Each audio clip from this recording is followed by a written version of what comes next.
नमस्कार मित्रांनो, कसे आहात सगळे? मस्त मजेत ना? एस क्लास एज्युकेशन बाय सुहानीमध्ये आपल्या सर्वांचं मनापासून स्वागत आहे.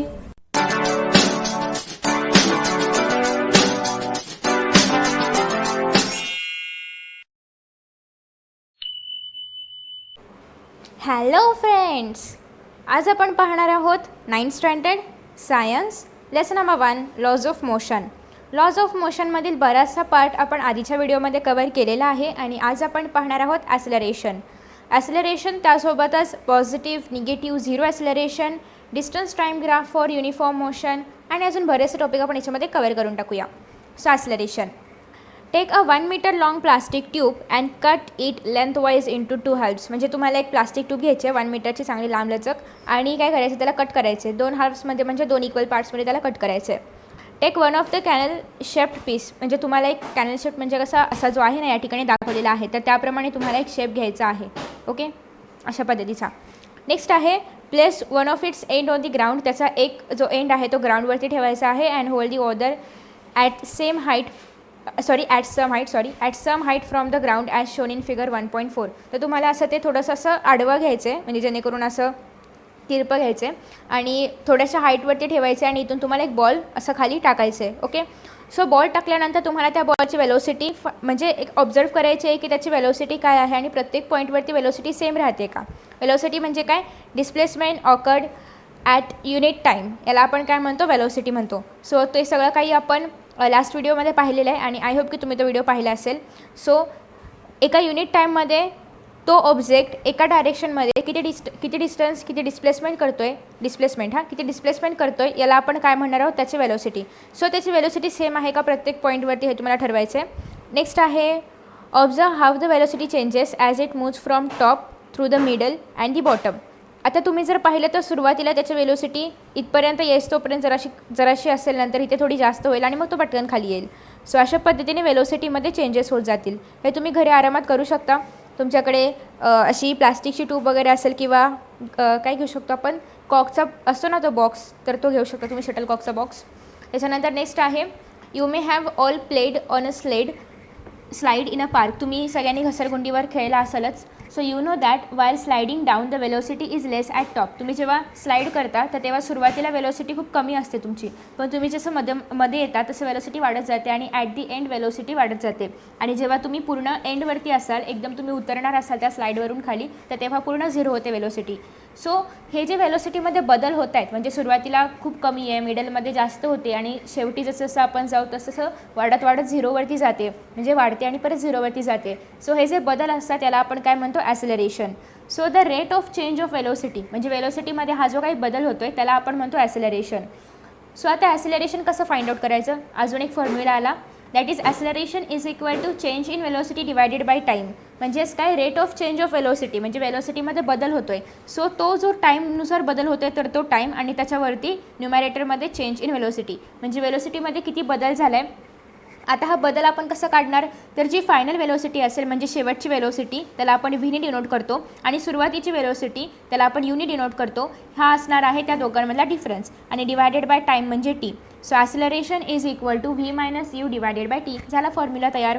तेच तुम्हाला खाली सांगितलेलं आहे की इनिशियल वेलोसिटी आपण यू कन्सिडर करतो आणि शेवटची वेलोसिटी म्हणजे फायनल वेलोसिटी आपण व्ही कन्सिडर करतो आणि टाईम टेकन आपण टी कन्सिडर करतो. सो मग ॲक्सेलरेशनचा फॉर्म्युला काय झाला, V minus U divided by T. Simple. So acceleration is equal to change in velocity divided by time. Change in velocity म्हणजेच final velocity minus initial velocity म्हणजेच V minus U divided by time म्हणजे T. Okay, so I hope की तुमचा formula by heart झाला असेल. सगळ्यात सोपा formula आहे. If the velocity of an object changes during a certain time period, then it is said to have accelerated motion. म्हणजेच जर जी वेलोसिटी आहे, velocity of an object changes during a certain time period, म्हणजे एखाद्या ऑब्जेक्टची velocity एका certain time period नंतर बदलते. जसं की आपण जेव्हा स्लाईडवरून खाली येतो तेव्हा असं नाही की टॉपवरती एक्झॅक्ट एवढीच वेलोसिटी असेल, मिडलमध्ये एक्झॅक्ट एवढीच वेलोसिटी असेल, असं काही ठरलेलं नाही आहे. पण जेव्हा असं सर्टन टाईम पिरियड ठरलेला असेल तर तेव्हा आपण म्हणतो then it is set to have accelerated motion. तेव्हा त्याला म्हणतो की त्या ऑब्जेक्टला ॲक्सेलरेटेड मोशन आहे. So an object in motion can have 2 types of acceleration. जेव्हा एखादा ऑब्जेक्ट मोशनमध्ये असतो तेव्हा त्याचं ॲक्सेलरेशन 2 प्रकारे होत असतं. सो खाली आपल्याला 2 प्रश्न विचारलेले आहेत, त्याआधी आपण अटेम्प्ट करूया आणि मग आपण हे जे आहे त्या आजूबाजूचं तर ते पाहूया. सो फर्स्ट आहे, when an object is at rest in the beginning of its motion what is its initial velocity. पहिल्यांदा सांगितलं आहे की एक ऑब्जेक्ट आहे जो रेस्टवर आहे. रेस्ट म्हणजे काय, मस्त आराम करतोय तर त्याची वेलोसिटी काय असणार आहे, initial velocity 0. So at that case U is equal to असणार आहे 0. नेक्स्ट आहे, when an object comes to rest at the end of its motion what is its final velocity. आता आपण जेव्हा स्लाईडवरून खाली उतरणार तेव्हा उतरताना शेवटच्या स्टेजवरती आपली वेलोसिटी एकदम 0 होते, तरच आपण ते थांबतो. मग या ठिकाणी फायनल वेलोसिटी म्हणजेच व्ही काय असणार आहे, 0 असणार आहे. ओके, जर आपण शेवटच्या ठिकाणी जर थांबत असू then final velocity will be 0. जर सुरुवातीला एखादा ऑब्जेक्ट रेस्टवर असतो तर त्याला आपण म्हणतो initial velocity is at 0. Okay, so हे झाले 2 प्रकार. नेक्स्ट आहे, if the velocity changes by equal amount in equal intervals the object is said to be in uniform acceleration. जेव्हा एखादा ऑब्जेक्ट त्याची वेलोसिटी इक्वल टाईममध्ये म्हणजेच इक्वल टाईम पिरियडमध्ये इक्वल अमाऊंटने चेंज करणार आहे तेव्हा त्याला आपण म्हणणार युनिफॉर्म ॲक्सिलरेशन. आणि याच्या अपोजिट म्हणजे जेव्हा एखादा ऑब्जेक्ट त्याची वेलोसिटी अनइक्वल अमाऊंटमध्ये चेंज करतो आहे पण टाईम पिरियड मात्र इक्वल आहे. आपण हे युनिफॉर्म लिनियर मोशनमध्ये पण पाहिले, त्याचप्रमाणे या ठिकाणी पण नॉन युनिफॉर्ममध्ये आणि युनिफॉर्ममध्ये त्याचप्रमाणे या ठिकाणी पण युनिफॉर्म ॲक्सिलरेशन आणि non uniform acceleration. Okay, so त्याच्यामध्ये जी वेलोसिटी आहे तर वेलोसिटीमध्ये बदल होतो आहे पण तो बदल कसा आहे, अनइक्वल आहे. पण टाईम इंटरवल जे आहेत ते मात्र परफेक्ट आहे, ते मात्र इक्वल आहे. तर असं असेल तेव्हा आपण म्हणणार non uniform acceleration. After that positive, negative and zero acceleration. Positive, negative and zero ॲक्सिलरेशनमध्ये आपण पाहूया, and object can have positive और निगेटिव्ह ॲक्सिलरेशन. म्हणजे एखाद्या ऑब्जेक्टला पॉझिटिव्ह ॲक्सिलरेशन असू शकतं किंवा निगेटिव्ह असू शकतं. पण हे पॉझिटिव्ह निगेटिव्ह काय आहे ते पण आपण पाहूया. Wien the velocity of an object increases, जेव्हा एखाद्या ऑब्जेक्टची वेलोसिटी वाढते द ॲक्सिलरेशन इज पॉझिटिव्ह. म्हणजे सपोज की एखादा ऑब्जेक्ट आहे, जसं की आपण पाहिलं जेव्हा आपण स्लाईडवरून खाली येतो तर खाली येत असताना आपली वेलोसिटी वाढत जाते एका ठराविक पिरियडपर्यंत, परत कमी होत जाते. सो जिथपर्यंत वेलोसिटी वाढते तर हे असणार आहे पॉझिटिव्ह ॲक्सिलरेशन आणि इथपासून शेवटी जाताना पूर्ण 0पर्यंत कमी होत जाते, हे असणार आहे निगेटिव्ह ॲक्सिलरेशन. ओके, सो जेव्हा एखाद्या ऑब्जेक्टचं वेलोसिटी जी आहे तर ती त्याच्यामधलं ॲक्सिलरेशन वाढत जातं तर त्याला आपण म्हणणार आहोत पॉझिटिव्ह ॲक्सिलरेशन. आणि जर वेलोसिटी कमी होत जात असेल त्याला आपण म्हणणार आहोत negative acceleration. Okay, so the acceleration is in the direction of velocity. Positive acceleration म्हणजे काय, तर ॲक्सिलरेशन जे होत आहे तर ते वेलोसिटीच्या डायरेक्शनमध्ये आहे. आणि Wien the velocity of an object decreases with time, म्हणजे टाईमसोबत जेव्हा एखाद्या ऑब्जेक्टचं वेलोसिटी जे आहे ते डिक्रीज होतं, इट हॅज निगेटिव्ह ॲक्सिलरेशन, तेव्हा त्याचं ॲक्सिलरेशन निगेटिव्ह असतं. पुन्हा आपण सेम एक्झाम्पल घेऊया की तुम्ही या ठिकाणी स्लाईडवरती उभे आहात, तुम्ही इथून खाली येणार आहात आणि हे काय झालं, ओके वेट व्यवस्थित ड्रॉ करूया आपण. तुम्ही या ठिकाणी स्लाईडवर बसला आहात, तुम्ही तिथून खाली येणार आहात आणि खाली येत असताना तुमची वेलोसिटी इथे मिडलपर्यंत जी आहे तर ती वाढत जाते, सो ती पॉझिटिव्ह होते. आणि मिडल नंतर परत शेवटी जात असताना पूर्ण 0पर्यंत जाते म्हणजे कमी होत जाते. सो इथपासून इथपर्यंत वेलोसिटी निगेटिव्ह आहे, इथपासून इथपर्यंत वेलोसिटी पॉझिटिव्ह आहे. ओके, सो नेक्स्ट असं आहे, नेक्स्ट येस. आणि निगेटिव्ह ॲक्सिलरेशन जे असतं त्याला आपण काय म्हणतो, डिसेलरेशन. ओके, निगेटिव्ह ॲक्सिलरेशनला आपण डिसेलरेशन असं पण म्हणतो. पॉझिटिव्ह ॲक्सिलरेशन असेल त्याला आपण फक्त पॉझिटिव्ह ॲक्सिलरेशन म्हणणार, पण जर निगेटिव्ह ॲक्सिलरेशन असेल तर त्याला आपण डिसेलरेशन म्हणणार. So its direction is opposite to the direction of velocity. आणि निगेटिव्ह ॲक्सिलरेशनमध्ये मात्र त्या ऑब्जेक्टचं जे डायरेक्शन आहे म्हणजे फ्लो होण्याचं जे किंवा खाली जाण्याचं जे डायरेक्शन आहे तर ते वेलोसिटीच्या अपोजिट असणार आहे. आणि if the velocity of the object does not changes with the time, आणि वेलोसिटीमध्ये काहीच फरक नाही पडला आहे, अशीच चालू आहे वेलोसिटी, तर त्याला आपण म्हणतो झिरो ॲक्सिलरेशन. कारण जर वेलोसिटीमध्ये काहीच फरक नाही पडला तर ॲक्सिलरेशन होणं शक्यच नाही. कारण आपण काय पाहिलं आहे, ॲक्सिलरेशन म्हणजे काय, the rate of change of velocity. पण जर वेलोसिटीमध्ये काही फरकच नाही पडला तर त्या ठिकाणी ॲक्सिलरेशन होणार नाही, म्हणजेच zero acceleration. After that distance time graph for uniform motion.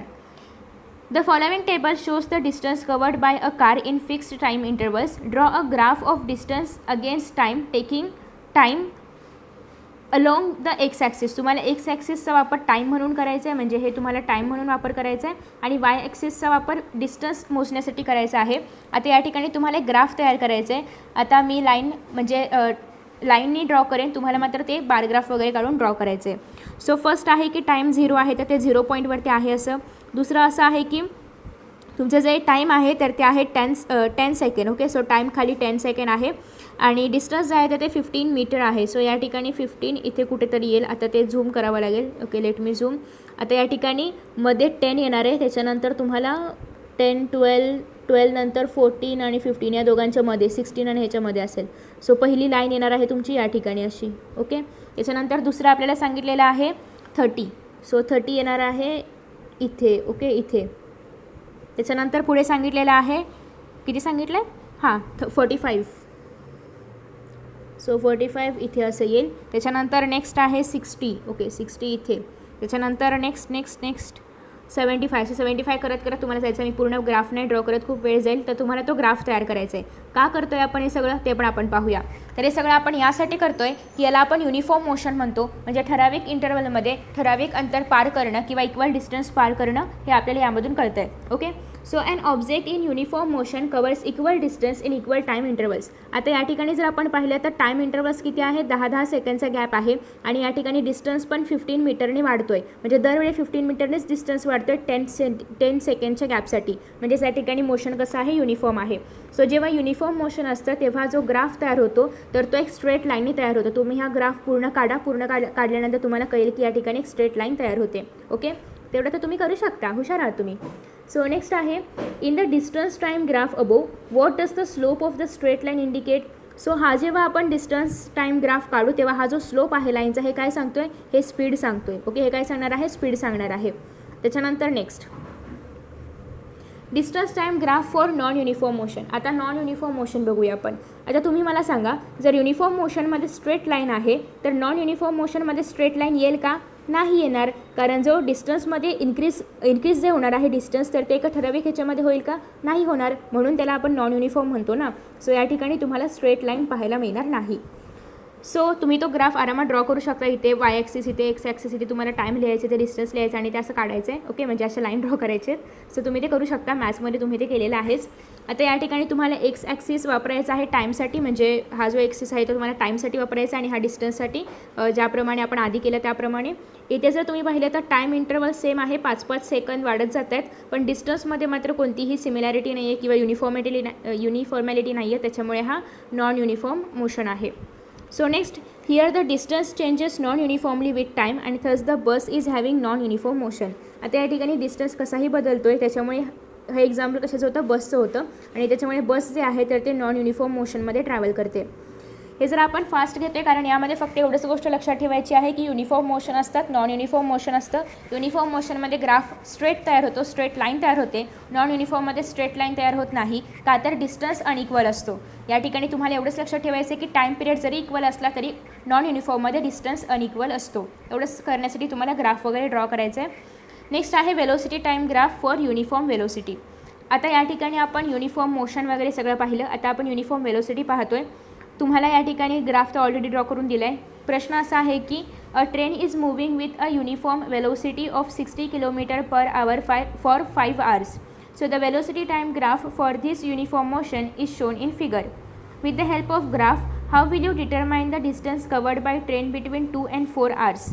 So 2 आणि 4 तास यामध्ये त्या ट्रेननी किती किलोमीटरचं अंतर कवर केलेलं आहे हे तुम्ही कसं सांगाल? सो तुम्हाला खाली टाईम दिले आहे, तुम्हाला बाजूला जे वाय ॲक्सिस आहे त्यावरती वेलोसिटी दिलेली आहे आणि हे पण सांगितलं आहे की ट्रेन किती वेलोसिटीने ट्रॅव्हल करणार आहे 6 km/h साठी. सो ट्रेननी 2 तासामध्ये किती कवर केलं असणार? 2 ते 4. 2 ते 4मध्ये तास किती होत आहेत? म्हणजे 2 ते 4 सांगितले. सो 2 ते 4 किती तास होणार आहे? सबट्रॅक्शन करा 2 तास. म्हणजे 2 तासामध्ये त्या ट्रेननी किती डिस्टन्स कवर केलं असणार आहे? 120 किलोमीटर. आय होप की मला काय म्हणायचं तुम्हाला कळलं असेल. त्यांनी काय विचारले की 2 ते 4 एवढ्या पिरियडमध्ये त्या ट्रेननी किती डिस्टन्स कवर केलं. सो 2 ते 4मध्ये किती तास होणार आहेत? 2 ते 3 1 तास, 3 ते 4 1 तास. म्हणजे 2 तासामध्ये त्यांनी त्या ट्रेननी किती डिस्टन्स कवर केलं असं त्यांना विचारायचं आहे. सो 2 × 60 काय तर आपल्याला ऑलरेडी सांगितलेलं आहे की 60 km/h. So you will gate 20 kilometre. म्हणजे याचा अर्थ 2 तासामध्ये त्या ट्रेननी 20 किलोमीटर डिस्टन्स जे आहे तर ते पार केले. Is there a relation between distance covered by the train between 2 to 4 hours and the area of a particular quadrangle in the graph? What is the acceleration of the train? आता त्यांनी काय विचारलेलं आहे की हा जो तयार झालेला क्वाड्रँगल आहे तर तो आणि डिस्टन्स कवर केलेला आहे त्या ट्रेननी तर त्याच्यामध्ये काही फरक आहे का, काही रिलेशन आहे का? आणि दुसरं आपल्याला विचारलेलं आहे what is the acceleration of the train. ट्रेनचं ॲक्सिलरेशन काय आहे. तर या ठिकाणी ट्रेन जे आहे तर कोणतंच ॲक्सिलरेशन नाही दाखवते, त्याच्यामुळे झिरो ॲक्सिलरेशन येणार आहे या ठिकाणी. त्याच्यानंतर नेक्स्ट आहे velocity time graph for uniform acceleration. Okay, uniform velocity आपण पाहिलं, आता आपण युनिफॉर्म ॲक्सिलरेशन पाहतोय. इथे जर तुम्ही पाहिलं तर ॲक्सिलरेशन म्हणजे काय, the rate of change of velocity. So the changes in velocity तुम्हाला या ठिकाणी दाखवलेले आहेत. कार संदर्भात आपण पाहतोय आणि तुम्हाला ग्राफ पण काढून दिला आहे, इझी केलं आहे म्हणजे तुमचं काम. टाईम पिरियड 5 सेकंडच्या गॅपनी बदलत आहेत आणि या ठिकाणी 8 नंतर 16 मग 24 आणि वॉटेवर जे पण आहे तर ते 8चा टेबल पूर्ण आहे. आता या ठिकाणी तुम्ही जर पाहिलं तर 8चा टेबल आहे म्हणजे प्रत्येकामध्ये 8 डिफरंट असणार, म्हणजे 8चा डिफरन्स असणार आहे, 8चा डिफरन्स असणार आहे, म्हणजे एक स्ट्रेट लाईन तयार होते. याचा अर्थ हे काय आहे, युनिफॉर्म ॲक्सिलरेशन आहे. ओके, जेव्हा आपण कुठेही स्ट्रेट लाईन पाहिली की समजायचं ते युनिफॉर्म आहे, स्ट्रेट लाईन नसेल तयार होत समजायचं नॉन युनिफॉर्म आहे. ओके, सो एवढंच तुम्ही लक्षात ठेवलं तरी पण भरपूर आहे. नेक्स्ट आहे की the velocity time graph in the figure 1.18 shows that the velocity changes by equal amounts in equal time intervals. म्हणजेच या ठिकाणी युनिफॉर्म ॲक्सिलरेशन जे असतं त्यामध्ये वेलोसिटी जी आहे तर ती इक्वल अमाऊंटमध्ये वाढते, म्हणजे 8 नंतर 8 16 नंतर 8 24 नंतर 8 32 वगैरे अशी इक्वल अमाऊंटनी वाढते आणि टाईम पण इक्वल इंटरवलनी वाढत जातो आहे. So thus this is uniform acceleration. म्हणजे हे कसं आहे, युनिफॉर्म ॲक्सिलरेशन आहे आणि ॲक्सिलरेशन इज ॲक्सिलरेटेड मोशन आणि याला आपण म्हणतो uniform acceleration in accelerated motion. Accelerated motion म्हणजे काय की एका ठराविक पिरियडमध्ये ठराविक वेलोसिटी ची अमाऊंट असणं याला आपण ॲक्सिलरेटेड मोशन म्हणतो आणि त्याच्यामुळे हे कसं आहे, युनिफॉर्म ॲक्सिलरेशन आहे, कारण की या ठिकाणी डिस्टन्स जे आहे तर ते सेम, म्हणजेच वेलोसिटी जे आहे तर ते सेम आहे. नेक्स्ट आहे for all uniformly accelerated motions the velocity time graph is in straight line. हा सगळ्यात महत्त्वाचा घटक आहे. हे ट्रू ऑर फॉल्समध्ये वगैरे येऊ शकतं की सगळ्या युनिफॉर्म ॲक्सिलरेशनमध्ये, सगळ्या युनिफॉर्म ॲक्सिलरेटेड मोशनमध्ये जो पण हा ग्राफ तयार होणार आहे या ठिकाणी जर तुम्ही पाहिलं तर हा ग्राफ कसा असणार आहे, ऑलवेज स्ट्रेट लाईनमध्ये असणार आहे. ओके, नेक्स्ट आहे for non uniformly accelerated motion the velocity time graph may have any shape depending upon the acceleration changes with the time. So जर नॉन युनिफॉर्म असेल तर तो ग्राफ कसा पण असेल, असा स्ट्रेट नसणार आहे, तो असा वॉटेवर त्याचा जो पण शेप असेल तर तो त्याच्या वेलोसिटीच्या चेंजेसवरती डिपेंड होणार आहे. नेक्स्ट आहे from the graph in the figure 1.8 we can determine the distance covered by car between the 10th and 20th second as we did in the case of train in the previous example. म्हणजेच या ठिकाणी आपण जर ट्रेनचं example पाहिलं आणि कारचं example पाहिलं तर 10 to 20 सेकंडमध्ये या ठिकाणी पण सेकंड आणि फोर्थमध्ये जर आपण पाहिलं तर जे डिस्टन्स आहे तर ते कसं आहे, दोघांमधलं इक्वल आहे. So the difference is that the velocity of the car is not constant. पण त्याच्यामध्ये एक डिफरन्स आहे की कारची जी वेलोसिटी आहे, म्हणजे याची जी वेलोसिटी आहे तर ते कॉन्स्टंट नाही आहे. पण जर आपण ट्रेनची वेलोसिटी पाहिली in case of train it is constant but continuously changing because of uniform acceleration. So in such a case we have to use the average velocity of car in the given time interval to determine the distance covered in that interval. So जेव्हा अशा पद्धतीने असेल तर तेव्हा आपल्याला काय करावं लागतं, ॲव्हरेज वेलोसिटी काढावी लागते त्या कारची. ओके, म्हणजे हे जे कार आहे म्हणजे कारचं एक्झाम्पल आहे तर त्यासाठी आपल्याला याची ॲव्हरेज वेलोसिटी फाइंड आउट करणं गरजेचं आहे. So from the graph the average velocity of the car, म्हणजे ग्राफनुसार कारची ॲव्हरेज वेलोसिटी ते आपण कसं काढणार आहोत, 32 + 16 म्हणजेच या ठिकाणी आपण काय लिहिलेलं आहे डिवायडेड बाय 2. ॲव्हरेज वेलोसिटी म्हणजे काय, जे पण असेल त्याच्या खाली स्कोरचा एकूण नंबर आपण त्याला डिवायडेड बाय करतो. सो या ठिकाणी 32 + 16 इज इक्वल टू किती आलेला आहे, 24 metre per second. So after that आता या ठिकाणी 32 आणि 16च का घेतला असा प्रश्न असेल, कारण आपल्याला या ठिकाणी काय सांगितलेलं आहे, फक्त 20th आणि 10th आणि 20th सेकंड्सच घ्यायचे. सो या ठिकाणी तुम्ही जर पाहिलं तर 10th आणि 20th सेकंड्सच घ्यायचे, म्हणजे 16 आणि 32 घ्यायचं आहे. आणि डिवायडेड बाय 2 का केलं, तर जसं की तुम्हाला ॲव्हरेजचा फॉर्म्युला माहिती आहे, इथे वरती sum of the scores divided by number of the score. So sum of the score इथे घ्यायचं, नंबर किती आहे, 2च स्कोर आहे त्याच्यामुळे 2 खाली घ्यायचं. ओके, हे तुम्ही मॅथ्समध्ये पाहिलं असेलच ना ॲव्हरेजमध्ये. सो इज इक्वल टू हे तुम्ही याचे ॲडिशन करा, डिवायडेड बाय 2 करा, you will get 24 metre per second. याचे ॲडिशन काहीतरी 48 अराउंड येईल, डिवायडेड बाय 2 24 तुम्हाला मिळेल. Okay, so after that multiplying this by the time interval that is 10 second gives us the distance covered by car. आता हे काय आलं आपलं, मीटर पर सेकंड काय आलं, वेलोसिटी आलं. आता तुम्हाला काय पाहिजे की त्या कारने डिस्टन्स किती कवर केलं. सो ते काढण्यासाठी आपण काय करणार आहोत, आपल्याजवळ जे सेकंड आहे म्हणजे जे टाईम आहे त्या टाईमने आपण मल्टिप्लाय करणार आहोत त्या वेलोसिटीला, तर आपल्याला काय मिळणार आहे, डिस्टन्स मिळणार आहे. Okay, so distance covered is equal to या ठिकाणी velocity multiply by time, you will get the answer. मग अशाच पद्धतीने आपल्याला चेक करायचं आहे. Check that similar to the example of train the distance covered is given by the angle of quadrangle ABCD.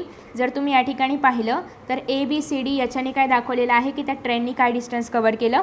So ABCD is equal to काय येणार आहे, दुसऱ्या एक्झाम्पलमध्ये आपण पाहूया. ABCD इज इक्वल टू काय येणार आहे, या ठिकाणी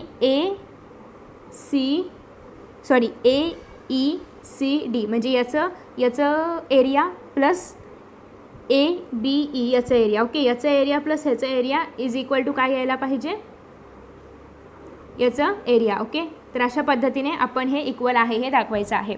ओके, सो तुम्ही ते काउंट करून इक्वल आहे दाखवू शकता, कारण ते मॅथमॅटिक्समध्ये आपलं झालं आहे. सो नेक्स्ट आहे, आपण हा व्हिडिओ फास्ट घेतो आहे कारण याच्यामध्ये सगळ्यात महत्त्वाचं काय आहे तर हे सगळे मोशन्स आणि ते ड्राईव्ह करण्याची त्याची मेथड, बाकीचं एवढं जास्त इम्पॉर्टंट नाही आहे. सो तुम्ही ते फक्त रेडी केलं तरी पण चालणार आहे. So equations of motion using graphical method. Newton कोण आहेत तुम्हाला माहिती आहेत, ज्यांनी ग्रॅव्हिटेशनचा शोध लावला तर ते Newton, sir Isaac Newton.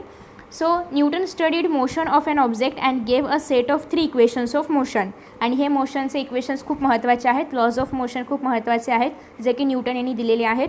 So this relate the displacement, velocity, acceleration and time of a object moving along a straight line. आणि हे कशाशी रिलेटेड आहेत, जेव्हा एखादा ऑब्जेक्ट एखाद्या स्ट्रेट लाईनमध्ये मूव्ह करतो तेव्हा त्याने किती डिस्प्लेसमेंट केलं आहे, किती वेलोसिटी केलं आहे, किती ॲक्सलरेशन केलं आहे, किती टाईम लागलेला आहे, या सगळ्यांचं रिलेशनशिप तुम्हाला या सगळ्या लॉज ऑफ मोशन्समधून पाहायला मिळणार आहे.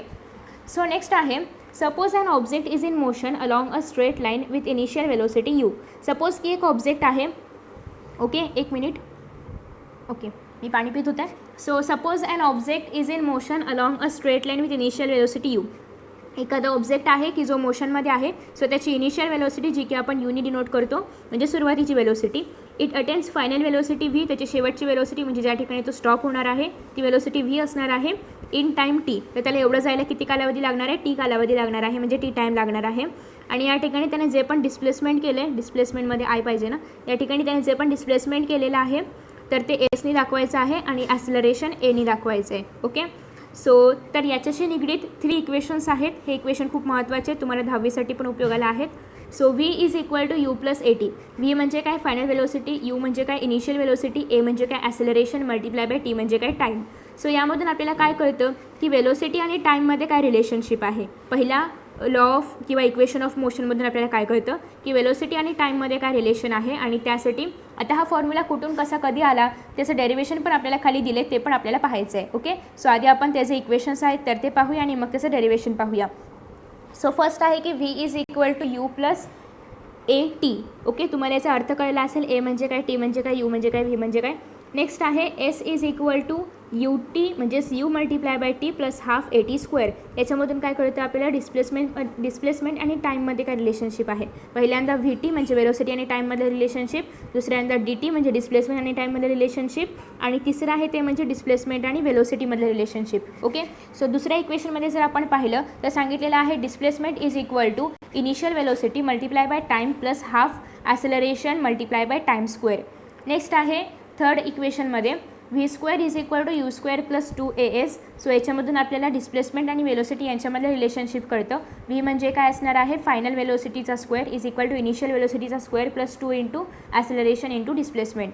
तर अशा पद्धतीने हे सगळे इक्वेशन्स आहेत. पण हे इक्वेशन्स कुठून कसे आले त्याचं डेरिवेशन आपण पाहूया. Equation describing the relation between velocity and time. So figure 1.9 shows the change in velocity with time of a uniformly accelerated object. The object starts from the point D. आता या ठिकाणी तुम्ही जर पाहिलं तर ऑब्जेक्ट जो आहे तर ऑब्जेक्ट D या पॉईंटवरती आहे आणि तिथून तो त्याची जर्नी स्टार्ट करतोय in the graph with velocity you. सुरुवातीला त्याची वेलोसिटी जी असणार आहे ती आपण युनी डिनोट करतो. ऑब्वियसली इनिशियल वेलोसिटी आपण कशाने डिनोट करतो, युनी डिनोट करतो. ओके, सो नेक्स्ट आहे its velocity keeps increasing and after time T. त्याची वेलोसिटी वाढत जाते आणि टी नंतर म्हणजे टी एक टाईम आहे आणि त्या टाईम नंतर काय होणार आहे, इट रिचेस पॉईंट बी. तर तो पॉईंट बी वरती रीच होतो आहे. ओके, म्हणजे डी पासून तो बीवर गेला, त्यासाठी त्याला जे टाईम लागला तर ते आपण टीनी डिनोट करतो. यू काय आहे त्याची initial velocity. So initial velocity काय झाली, यू म्हणजेच काय आहे तर हा जो डिस्टन्स आहे OD मधला तर हा काय असणार आहे यूच्या इक्वल असणार आहे. आणि फायनल वेलोसिटी तो कुठे थांबतो आहे जाऊन या पॉईंटवरती, जो की आपण व्हीने दाखवतो, कारण final velocity is equal to V. आता हे जे अंतर आहे तर ते काय असणार आहे, ओ टू सी अंतर म्हणजे काय केलं, काउंट केलं की आपल्याला व्ही मिळेल आणि ओ डी अंतर काउंट केलं की आपल्याला यू मिळेल. ओके. सो नेक्स्ट आहे टाईम. आता टाईम इज इक्वल टू काय असणार आहे, ओ ई. आता या ठिकाणी तुम्ही जर पाहिलं तर त्याला लागणारा टाईम किती आहे, एवढा टाईम त्याला लागतो आहे इथून इथपर्यंत जायला. मग तोच टाईम आपण खाली ओ ईच्या मदतीने दाखवलेला आहे. हा जो आहे तुमचा एक्स ॲक्सिस आहे, हा तुमचा वाय ॲक्सिस आहे आणि त्या ॲक्सिसवर पण तुम्ही घेऊ शकता. सो नेक्स्ट आहे ॲसेलरेशन म्हणजे काय, change in velocity divided by time. So ॲसेलरेशनसाठी आपण कोणता फॉर्म्युला वापरतो, V minus U divided by T. So या ठिकाणी व्ही काय आहे, ओ सी मायनस यू काय आहे, O D divided by T. आता या ठिकाणी C D is equal to 80. आता सी डी कुठून आलं, तर या ठिकाणी तुम्ही जर पाहिलं तर ओ डी पहिल्यांदा आपण काय घेतलं आहे, ओ सी मायनस ओ डी. आता एक मिनिट हां, ओ सीमधून जर हा ओ डी सबट्रॅक्ट झाला तर तुम्हाला काय राहणार आहे शेवटी, अर्थातच सी डी म्हणजे एवढाच पार्ट राहील ना. आता पूर्ण ओ सीमधून जर ओ डी सबट्रॅक्ट झाला तर काय राहील, एवढाच पार्ट म्हणजे काय राहणार आहे, ओ डी. सो ते सॉरी म्हणजे काय राहणार आहे, C D. So C D is equal to काय येणार आहे, ए मल्टिप्लाय बाय टी. म्हणजेच काय, acceleration multiply by time. So आता हे ॲसेलरेशन मल्टिप्लाय बाय टाईम कुठून आलं तर पहा, ए इज इक्वल टू काय होतं, V minus U divided by T. V काय आहे, ओ सी, यू काय आहे, ओ डी. सो जेव्हा ओ सीमधून ओ डी गेलं तेव्हा तुम्हाला काय मिळालं, सी डी मिळालं. म्हणजेच या ठिकाणी काय तयार झालं, A is equal to C D divided by T. आता ह्याला तुम्ही जर अरेंज करा तर काय येणार आहे, C D is equal to A multiply by T. Simple, तेच तुम्हाला या ठिकाणी मिळालेलं आहे. ओके. सो नेक्स्ट आहे draw a line parallel to Y axis. म्हणजे हे जे वाय ॲक्सिस आहे या वाय ॲक्सिसला पॅरलल एक लाईन तुम्हाला ड्रॉ करायची आहे. After that passing through point बीमधून पास होणारी एक पॅरलल लाईन तुम्हाला ड्रॉ करायची आहे. This will cross the X axis in E. आणि ही जी लाईन आहे तर ती एक्स ॲक्सिसला ई या पॉईंटवरती क्रॉस करेल किंवा इंटरसेक्ट करेल. Draw a line parallel to X axis. तुम्हाला एक लाईन ड्रॉ करायची आहे जी की एक्स ॲक्सिसला पॅरलल असेल आणि जी डी या पॉईंटमधून पासआउट होणार आहे. This will cross the line B E at A. आणि ही जी लाईन आहे तर ती बी ईला म्हणजे या बी ईला एमध्ये क्रॉस करणार आहे. ओके. सो नेक्स्ट आहे, आता या ग्राफवरून पहा बी ई. आता तुम्हाला जर या ठिकाणी तुम्ही पाहिलं तर बी ई कशापासून बनलेला आहे, बी ए आणि ए ई. परत बघा, बी ई कशापासून बनलेला आहे, बी ए आणि A E. So B A is equal to आपण काय लिहिणार आहोत, B A plus A E. Okay, असं आपण लिहू शकतो. सो अर्थातच तर तेच या ठिकाणी त्यांनी लिहिलेलं आहे. त्याच्यानंतर नेक्स्ट आहे velocity. Velocity is equal to काय, म्हणजेच व्ही इज इक्वल टू काय, सी डी. सी डी हे बघा इथून आपल्याला मिळालं होतं सी डी. ओके, एक मिनिट, हां C D. Okay. V is equal to A T plus U. Okay, हा आपण फॉर्म्युला पाहिला आहे. परत एकदा बघा या ठिकाणी V is equal to U plus A T किंवा ए टी प्लस यू कसंही चालेल. यू आधी घेतला काय नंतर घेतला काय पण चालणार आहे. So V is equal to काय असणार आहे, ए टी प्लस यू. म्हणजेच या ठिकाणी तुम्ही जर पाहिलं तर तुमची फायनल वेलोसिटी काय तयार झालेली आहे, final velocity is equal to C D. म्हणजेच हे बघा हे सी डी, फायनल वेलोसिटी काय तयार होते, C D plus C D plus O D. Yes, हां, फायनल वेलोसिटी काय तयार होते, C D plus O D. म्हणजे हे दोघं मिळून काय तयार होते, व्ही तयार होते. ॲग्री. ओके. सो हे दोघं मिळून काय तयार होते, व्ही तयार होते. म्हणजेच याचा अर्थ जर तुम्ही पाहिलं तर सी डी तर फायनल वेलोसिटी काय आहे, ए टी प्लस यू. म्हणजेच हे आहे ए टीची व्हॅल्यू जी की आपल्याला या इक्वेशनमधून मिळाली होती. C D is equal to A T आणि यूची व्हॅल्यू जी की ही आहे. तर अशा पद्धतीने V is equal to U plus A T हे आहे आपलं first equation. So friends, I hope की तुम्हाला फर्स्ट इक्वेशन समजलं असेल. आता आपण पाहतो आहे सेकंड इक्वेशन, ज्यामध्ये आपल्याला डिस्प्लेसमेंट आणि टाईम यांचं रिलेशन पाहायचं आहे. So let us suppose that an object in uniform acceleration A and it has covered the distance S within time T. म्हणजे सपोज करतो आहोत आपण की ऑब्जेक्टचं ॲसेलरेशन ए घेतलेलं आहे आणि सोबतच जे डिस्टन्स कवर्ड आहे ते आपण एस घेतलेलं आहे आणि टाईम घेतलेला आहे T. So from the graph, आता या ठिकाणी जो ग्राफ आहे 1.9मध्ये, तर या ठिकाणी जे डिस्टन्स कवर्ड आहे तर ते असणार आहे क्वाड्रँगल डी ओ ई बी. म्हणजे त्या ऑब्जेक्टने टी टाईममध्ये जे डिस्टन्स कवर केलेलं आहे तर ते आहे डी ओ ई बी एवढं डिस्टन्स. ओके. आता या ठिकाणी तुम्ही जर पाहिलं तर यामध्ये डी ओ ई बी याच्यामध्ये तुम्ही जर पाहिलं तर हा जो आहे हा एक ट्रायंगल आहे आणि हा जो आहे हा एक रेक्टँगल आहे. मग जेव्हा आपल्याला डी ओ ई बी या पूर्ण क्वाड्रँगलचा एरिया फाइंड आउट करायचा आहे तर त्यावेळेस आपण याचा एरिया आणि याचा एरिया फाइंड आउट करणार. आता एवढ्या भागाचा एरिया काय असणार आहे, तो ट्रायंगल आहे म्हणजे half into base into height. आता या ठिकाणी बेस काय आहे, डी ए हाईट काय आहे B A. So half into D A into B A झालेला आहे याचा एरिया. दुसरं जर आपण पाहिलं तर या ठिकाणी हा आहे रेक्टँगल. रेक्टँगलचा एरिया असतो लेंथ इंटू ब्रेड्थ. मग या ठिकाणी तुम्ही ही लेंथ घ्यायची आहे, ही ब्रेड्थ घ्यायची आहे आणि तुम्हाला त्याचा एरिया मिळेल. Okay. So displacement is equal to या ठिकाणी एरिया ऑफ रेक्टँगल, या ठिकाणी एरिया ऑफ ट्रायंगल.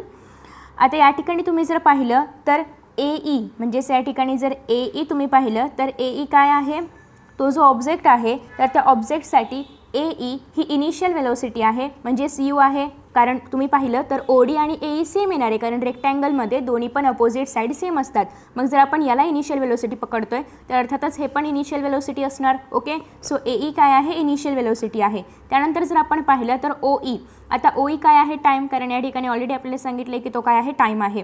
म्हणजे याचा अर्थ OE आणि DA सेम असणार आहे. सेम असणार ना. आता ट्रायंगलचे अपोजिट रेक्टँगलचे अपोजिट साईड काय असतात, सेम असतात. सो या ठिकाणी हे सेम आहे, हे सेम आहे, म्हणजे हे पण T आहे, हे U आहे, हे पण U आहे. ओके. सो या काही बेसिक गोष्टी तुम्हाला कळल्या असतील. आता त्याच्यानंतर पुढे सांगितलेलं आहे एसचा फॉर्म्युला काय होतो. आता पहा, AB इज इक्वल टू 80 हे आपल्याला कुठे मिळालं होतं, AB इज इक्वल टू 80 आधीच्या इक्वेशनमध्ये, फर्स्ट इक्वेशनमध्ये. ओके. सो फर्स्ट इक्वेशन कुठे आहे हे पाहायची आहे. इथे काय सांगितलेलं होतं आपल्याला, AB इज इक्वल टू काय आहे, 80 आहे, म्हणजे 80ची व्हॅल्यू काय आहे, AB आहे. ओके. सो नेक्स्ट त्याच्यानंतर त्याच्यानंतर या ठिकाणी आपले इक्वेशन काय तयार होते, S is equal to U म्हणजे काय, initial velocity multiply by T म्हणजे टाईम, प्लस हाफ म्हणजे काय येणार आहे या ठिकाणी, हाफ म्हणजे ती जी व्हॅल्यू आहे आपण या ठिकाणी घेतली होती तर ही हाफ. ओके. म्हणजे AE काय असणार आहे, इनिशियल वेलोसिटी, OE काय आहे, टाईम, प्लस हाफ इंटू ABचा अर्थ काय होतो 80 म्हणजेच ॲक्सेलरेशन इंटू टाईम, आणि Dचा अर्थ काय होतो T. हे सगळं आपण त्या ग्राफवरूनच घेणार आहोत. आता या ठिकाणी T आणि T मिळून 80 स्क्वेअर होईल. आता कारण T आणि T काय होणार आहे, double T 80 square. Okay. So या ठिकाणी S is equal to UT plus half multiply by 80 square. हे झाला तुमचा सेकंड फॉर्म्युला. त्यानंतर आपण पाहतोय थर्ड फॉर्म्युला, ज्यामध्ये आपल्याला डिस्प्लेसमेंट आणि वेलोसिटी यांच्यामध्ये रिलेशन पाहायचं आहे. We have seen that from the graph in figure 1.9 we can determine the distance covered by the object in time t from the area of quadrangle DOEB. DOEB is a trapezium. आता जर तुम्ही या ठिकाणी पाहिलं DOEB हे काय आहे, एक प्रकारचं ट्रॅपेझियम पण आहे. हा क्वाड्रॅलॅटरल काय आहे, एक प्रकारचं ट्रॅपेझियम आहे. आणि ट्रॅपेझियमचा एरिया तुम्हाला माहिती आहे, ट्रॅपेझियमच्या एरियासाठी आपण काय घेतो, half into sum of the parallel sides. आता या ठिकाणी पॅरलल साईड्स कोणत्या असणार आहेत, या दोन. So sum of the parallel side मी L+L लिहिते आणि मल्टिप्लाय बाय या दोन्ही पॅरलल साईडमधलं डिस्टन्स म्हणजे याची एकूण हाईट काय आहे तर ती height. Okay. So half into sum of the parallel sides multiply by height किंवा दोन्ही पॅरलल साईड्समधला डिस्टन्स, त्यालाच आपण हाईट पण म्हणतो. सो या ठिकाणी तुम्हाला फॉर्म्युला ऑलरेडी लिहून दिलेला आहे. सो हाफ इंटू या ठिकाणी लेंथ ऑफ पॅरलल साईड्स कोणत्या आहेत त्या आपण बघूया. सो ह्या दोन पॅरलल साईड्स आहेत, एक तर आहे पहिली OD, 1 मिनिट, ही आहे OD आणि ही आहे BE. ओके. या दोन पॅरलल साईड्स आणि दोन पॅरलल साईड्समधलं अंतर म्हणजेच OE. ओके. सो या सगळ्या व्हॅल्यूज लिहून घेतल्या. व्हॅल्यूज लिहून घेतल्यानंतर ODचा अर्थ काय आहे U, पुन्हा आपण ते पण बघूया. ODचा अर्थ काय आहे U, कारण ही काय आहे इनिशियल वेलोसिटी. त्याच्यानंतर BE काय आहे, फायनल वेलोसिटी. ही फायनल वेलोसिटी आहे म्हणजे ही पण फायनल वेलोसिटी असणार आहे. ओके. सो या ठिकाणी ही जी BE आहे ही काय आहे, फायनल वेलोसिटी, ही आहे इनिशियल वेलोसिटी, आणि ही जी OE आहे हे काय आहे, टाईम शो करते. सो अशा पद्धतीने प्रत्येक साईड काय शो करते हे तुम्हाला कळलेलं आहे. म्हणजेच या ठिकाणी OD काय आहे, इनिशियल वेलोसिटी, BE काय आहे, फायनल वेलोसिटी, आणि OE काय आहे, टाईम. सो ODच्या ऐवजी आपण U म्हणजेच इनिशियल वेलोसिटी लिहायचं आहे, BEच्या ऐवजी आपण V म्हणजे फायनल वेलोसिटी लिहायचं आहे, आणि OE म्हणजे मल्टिप्लाय बाय T. सो या ठिकाणी तुम्हाला माहिती आहे ॲक्सेलरेशनचा फुल फॉर्म काय, फॉर्म्युला काय आहे, final velocity minus initial velocity divided bye T. तो या ठिकाणी लिहिलेला आहे. आता हे जर आपण रिअरेंज केलं म्हणजेच टाईमला आपण इथे घेतलं आणि या दोघांना जर असं ठेवलं म्हणजेच काय करणार, जेव्हा आपण टाईमला इकडे घेणार तेव्हा ऑब्वियसली A जो आहे तर तो खाली जाणार. सो A खाली गेल्यानंतर T इथे आल्यानंतर तुम्हाला Tसाठी फॉर्म्युला मिळेल. मग आता या ठिकाणी जी Tची व्हॅल्यू आहे याऐवजी आपण हा फॉर्म्युला लिहूया. ओके. सो फॉर्म्युला जेव्हा आपण लिहिणार तर या ठिकाणी half into U plus V multiply by U minus V divided by A. Okay. So या ठिकाणी जर आपण यांचं मल्टिप्लिकेशन केलं तर ते अशा पद्धतीने अरेंज होतील. ओके. सो तुम्ही म्हणाल या ठिकाणी 2A कुठे आलं, तर हा जो 2 हा मल्टिप्लाय बाय A काय मिळेल तुम्हाला, 2A मिळेल. Okay. So after that V plus U आहे असं, त्याच्यानंतर V मायनस U आहे असं, इज इक्वल टू, आता या ठिकाणी हा जो 2a आहे याला इकडे शिफ्ट केले म्हणून ते 2as झालं आहे. So 2as is equal to हे दोन टर्म्स आहे असे. आता हे जेव्हा आपण याच्यामधून बाहेर काढणार तेव्हा ते कसे होतील, v², ओके, त्याच्यानंतर मायनस uv, त्याच्यानंतर प्लस uv, त्याच्यानंतर plus minus minus u². So plus uv minus uv cut, so या ठिकाणी v² मायनस u² येईल. जस्ट आपल्याला ब्रॅकेटमधून बाहेर काढताना आपण काय करतो, आधी व्हीने या पूर्ण टर्मला मल्टिप्लाय करतो आणि मग यूने या पूर्ण टर्मला मल्टिप्लाय करतो. सो तेच मी केलेलं आहे. मग आता या ठिकाणी 2as is equal to v² minus u² आलेला आहे. आता या ठिकाणी जो v² आहे त्याला आपण इकडे शिफ्ट केलं, u²ला इथेच ठेवलं आणि प्लस 2sला आपण इकडे शिफ्ट केलं. तर अशा पद्धतीने हे जे आपले इक्वेशन आहे तर ते तयार झालेलं आहे. याला आपण म्हणतो Newton's third equation of motion. Okay, so अशा पद्धतीने न्यूटनचे तिन्ही पण इक्वेशन्स आपण पाहिलेले आहेत. आता आपल्याला न्यूटनचे लॉज पाहायचे आहेत जे की आपण पाहणार आहोत नेक्स्ट व्हिडिओमध्ये. त्यासोबतच आपण युनिफॉर्म सर्क्युलर मोशन आणि इतर जो पण पार्ट आहे, सॉल्ड एक्झाम्पल्स वगैरे सगळं काही तुम्हाला पाहायला मिळणार आहे नेक्स्ट व्हिडिओमध्ये. सो आय होप की तुम्हाला हा व्हिडिओ आवडला असेल. Thank you so much for watching this video. See you in next video. Bye bye.